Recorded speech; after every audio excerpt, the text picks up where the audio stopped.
Relatório Focus, boletim de mercado do Banco Central, hoje, dia 17 de outubro de 2022.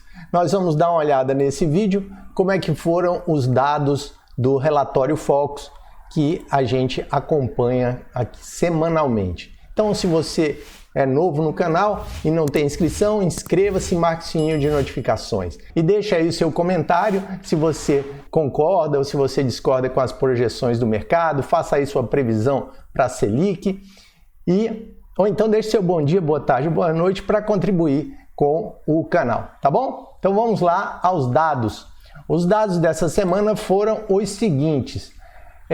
A gente sempre olha aqui, lembrando, a projeção da inflação medida pelo IPCA, a projeção do crescimento econômico medido pelo Produto Interno Bruto, a projeção do câmbio previsto para terminar o ano, né? E na relação real-dólar, obviamente, e a taxa Selic, certo? Que é a taxa básica de juros da economia. Muito bem, então vamos dar uma olhadinha aqui como é que foram as projeções. Vamos lá, começando pela inflação, pela 16ª semana houve queda na previsão de inflação, essa aqui é uma quedazinha considerável, né? Saiu de uma previsão de 5,71 para 5,62, então a inflação acumulada no ano de 2022, ela terminaria de janeiro a dezembro acumulada em 5,62.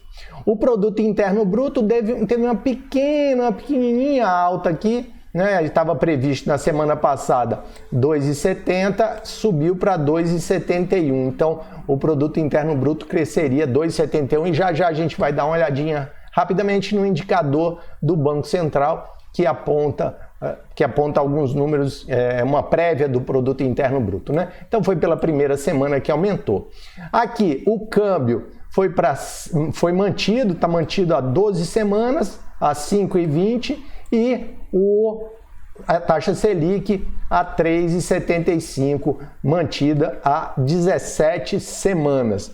Vamos dar uma olhadinha aqui, como eu falei, na projeção do Banco Central. Então, o Banco Central fez uma projeção, ele tem lá o IBC-BR, né? Então, ele tem lá o índice, aqui, olha, o IBC-BR, que é o índice de atividade econômica do Banco Central. E aqui a gente vê que é uma prévia informal, né? E ele caiu 1,13% em agosto em comparação com julho, que ela foi a maior queda mensal do nível de atividade desde março do ano passado. Então, março do ano passado houve uma queda aí de 1,59 e essa agora foi uma queda de 1,13.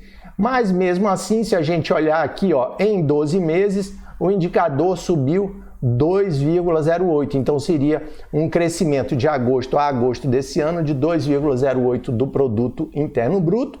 E neste ano especificamente, de janeiro a agosto, teve um crescimento de 2,76.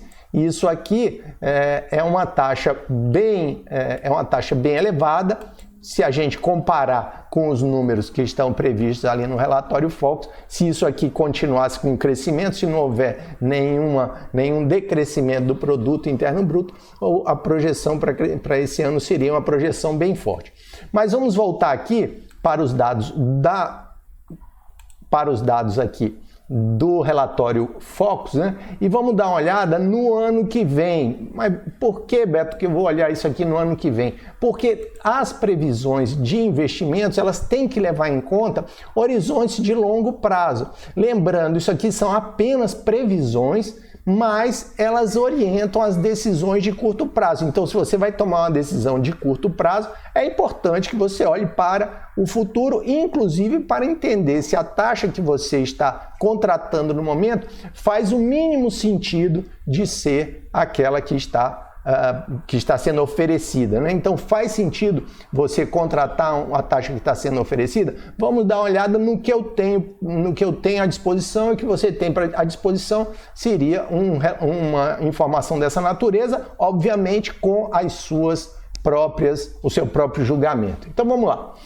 A gente teve a primeira semana de queda aqui na previsão de inflação comparativo à semana passada, porque realmente há 4 semanas estava uma expectativa de 5,01, houve uma queda aqui no meio com a expectativa de 5%. E aí, nesta semana, caiu para 4,97 a perspectiva da inflação para esse ano. O Produto Interno Bruto, o PIB, a previsão foi de 0,59, a terceira semana de alta. Então, é um PIB muito baixo ainda, né, para o país com as características do Brasil. Nós temos aqui uma previsão de término da taxa de câmbio em 5,20 por 12 semanas. Então, está mantida há 12 semanas a previsão de término de 5,20. E, por fim, a taxa Selic aqui com a previsão de 11,25. Lembrando a você o seguinte, daqui a pouquinho, não sai daí, a gente vai ver os títulos públicos, tá? Como é que está a situação dos títulos públicos para o dia 17 de outubro, né? Dia de hoje. Vamos dar uma olhadinha aqui rapidamente nos anos de 2024 e 2025. Então vamos lá. Para 2024, a gente tem aqui uma previsão com a segunda semana de queda, né, de 3,43 para a inflação. Então a inflação para o ano de 2024 já começaria, na visão do mercado, a entrar num nível mais baixo. Isso aqui poderia ser chamado de uma ancoragem, né? Quer dizer, o Banco Central estaria conseguindo, com as suas taxas de juros elevadíssimas, né? Que a gente fala, assim, parece brincadeira, mas as taxas de juros são elevadíssimas no Brasil, jogar um pouco, pelo menos pela percepção do mercado, essa taxa para baixo, né? Bom, aqui a previsão de crescimento do PIB mantida em 1,70 para o ano que vem, para o ano de 2024. O câmbio com uma previsão de baixa, mas foi muito pequenininha, estava prevendo 5,11, foi para 5,10. E a taxa Selic ainda aqui bem gordinha, vamos dizer assim, a 8% ao ano. E para 2025 a gente tem aqui uma previsão de inflação que não se mexeu, né? Então está aqui há 66 semanas, quer dizer, há mais de um ano a previsão está para 3%, mostrando que o mercado não está mexendo muito com esse longo prazo nesse relatório aqui. Eles estão mexendo provavelmente, aliás, estão mexendo certamente no longo prazo em outros ativos, como é o caso dos futuros de juros, futuro de DI, certo? Então aqui, olha, a previsão de PIB mantida por 49 semanas, pouco menos de um ano, né? Em 2%. A previsão do câmbio, né? Em 5,15, mantido por 4 semanas.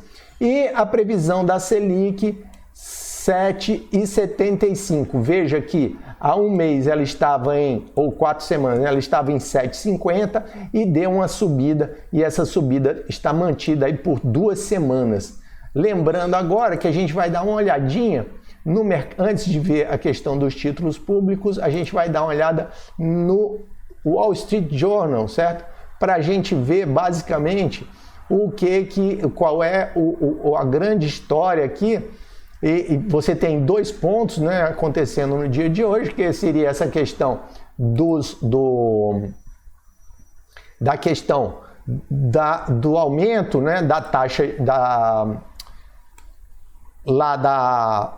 das bolsas americanas, que elas estão numa subida, e a justificativa para isso seria a mudança na ideia de corte de gastos lá do Reino Unido. Para quem acompanha o canal, a gente lembra que o Reino Unido fez assim, logo com a entrada da nova primeira-ministra lá, eles fizeram uma proposta de redução de impostos numa situação em que a economia de lá não suportaria. Quer dizer, os títulos do governo ficaram com altíssimo risco, risco elevadíssimo, e esse risco elevadíssimo fez com que vários fundos de pensão tivessem que sair vendendo seus títulos, e isso gerou uma confusão danada, piorando a situação, né? E fazendo com que o Banco Central entrasse comprando o título, que ele fez até sexta-feira passada, e aí o governo imediatamente teve que desdizer o que disse, quer dizer, tinha prometido corte de impostos e aí teve que voltar atrás. Bom, e a segunda questão aqui é essa questão das ambições ideológicas aí do Xi Jinping, né? Isso aqui, conforme o Wall Street Journal, ele estaria trazendo problemas com relação às perspectivas econômicas da China, inclusive porque para orientar o mercado para orientar as ações lá no mercado. As ações que eu falo aqui não são ações de empresas, mas eu digo o seguinte, as ações do governo com relação às empresas chinesas. Então, existe uma pressão, surgiu um aumento forte da desigualdade no país, e isso acionou no Xi Jinping, né, o próprio discurso no sentido de vamos dizer assim, de reduzir, né, essa desigualdade, e nesse ponto o mercado está preocupado com relação a quais medidas serão tomadas para resolver esse problema. E aí, vamos dar uma olhadinha rápida aqui nos títulos públicos, para aquelas pessoas que gostam de investir em títulos públicos. A gente está com umas taxas aqui de 11,69 no pré-fixado, 11,77, dando uma reduzida do que foi sexta-feira, que foi um dia mais tenso no mercado. Então, o mercado de sexta foi um dia nervoso, e aí levou essas taxas de juros mais para cima. Hoje elas estão mais calmas. Vamos aqui para o Tesouro Selic, né? Eu gosto de olhar aqui no Tesouro Selic, porque como ele é uma taxa pré-fixada, lembrando, se você não sabe o que é pré, pós, aqui na descrição desse vídeo tem um curso gratuito aí para você, que é o curso básico de investimentos. E aí você tem aqui, olha, a taxa Selic com um acréscimo de 0,455% ao ano. Então esse númerozinho aqui está reduzindo. Aqui a gente já está com também um número mais baixo, e aqui nós está com 0,1525, né, para quem pegar o título 2027. Tem também vários vídeos no canal sobre a escolha, né, do título do Tesouro Selic.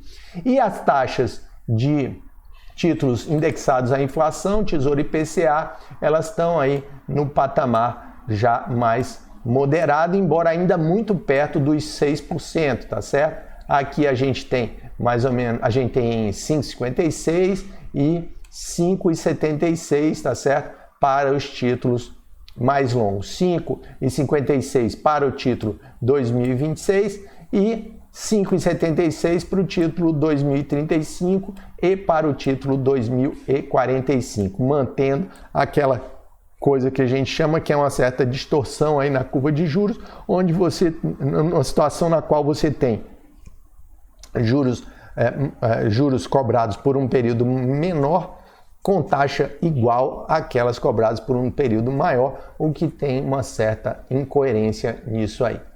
Bom, dito isso, eu lembro a você, agradecendo a sua audiência até aqui. Se você não tem inscrição no canal, inscreva-se, marque o sininho de notificações, deixa um comentáriozinho para fazer esse vídeo chegar a mais gente, curte, compartilha, leva essa informação para mais pessoas que você acha que interessam pelo assunto. E aqui eu vou colocar um vídeo antigo do relatório Focus, e aqui do lado eu vou botar o último vídeo publicado no canal, tá? Para você acompanhar, tá bom? Então é isso, pessoal. Agradeço e a gente se vê no próximo vídeo. Até lá!